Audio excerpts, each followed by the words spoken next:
Hi viewers, বিনাজ kitchen ক্রিয়েশনসে আপনাদের স্বাগতম। আজ রান্না করব কালো জিরা দিয়ে ফাইসা মাছের ঝোল। আর এই মাছ খেতে খুবই ভালো লাগে। আমরা এই মাছটাকে ফাইসা মাছ বলি। আপনারা এই মাছটাকে কি মাছ বলেন আমাকে কমেন্টসে জানাবেন। চলুন ফাইসা মাছ রান্না করতে কি কি উপকরণ লাগবে একবার দেখে নিই। প্রথমেই লাগবে ফাইসা মাছ। এখানে আধা কেজি পরিমাণ ফাইসা মাছ রয়েছে। মাছগুলো ভালোভাবে ধুয়ে এরপর হলুদ লবণ মেখে নিব। আর রয়েছে বাটা মশলা। এতে রয়েছে আধা চা চামচ জিরা, আধা চা চামচ হলুদের গুঁড়া, আধা চা চামচ মরিচ, স্বাদ মতো লবণ আর একটা টমেটো, সব একসাথে বেটে নিয়েছি। এখন কড়াইতে পরিমাণ মতো সরিষার তেল দিয়ে নিয়েছি আর তেল ভালোভাবে গরম হয়ে গিয়েছে। এরপর হলুদ লবণ দিয়ে মেখে রাখা মাছগুলো দিয়ে হালকা গোল্ডেন করে ভেজে নিব। আর এই মাছটা বেগুন দিয়ে রান্না করলেও খেতে কিন্তু দারুণ লাগে। এখন সব মাছগুলো ভাজা হয়ে গিয়েছে। এরপর মাছ ভাজাগুলো তুলে নিব।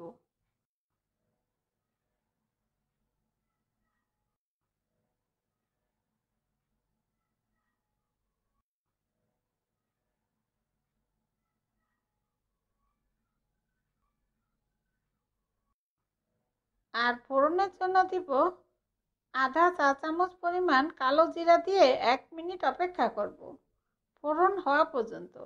এরপর বাটা মশলাগুলো দিয়ে দিব আর অল্প পানি দিয়ে মশলাগুলো ভালোভাবে কষাবো, মশলার কাঁচা গন্ধ যাওয়া পর্যন্ত। আর এই ফাইসা মাছের নিজস্ব একটা গন্ধ আছে, তাই এখানে পেঁয়াজ রসুন দেইনি।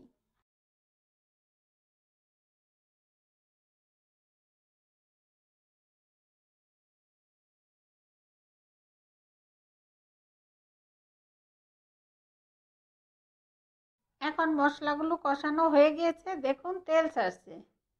এরপর ভেজে রাখা মাছগুলো দিয়ে দিব।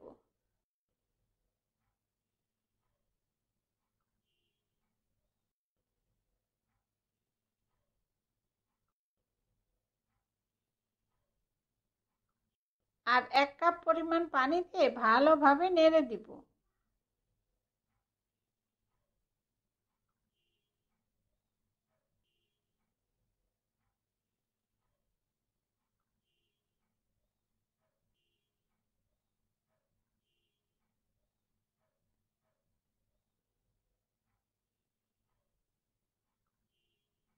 এরপর পরিমাণ মতো ধনিয়া পাতা কুচি আর 2-3টা কাঁচামরিচ দিয়ে ঢেকে 5 মিনিট অপেক্ষা করব। আর এই সময় চুলার আঁচ একটু কমিয়ে দিব।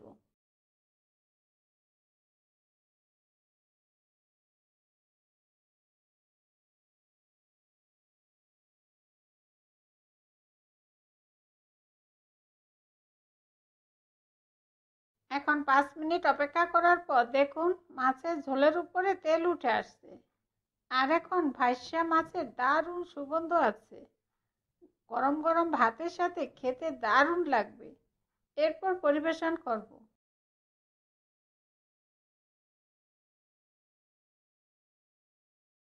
এইভাবে মাছ রান্না করে বাড়িতে অবশ্যই খেয়ে দেখবেন। আপনাদের সুবিধার্থে সব উপকরণ ও তার পরিমাণ আমি ডিসক্রিপশনে দিয়ে দিব।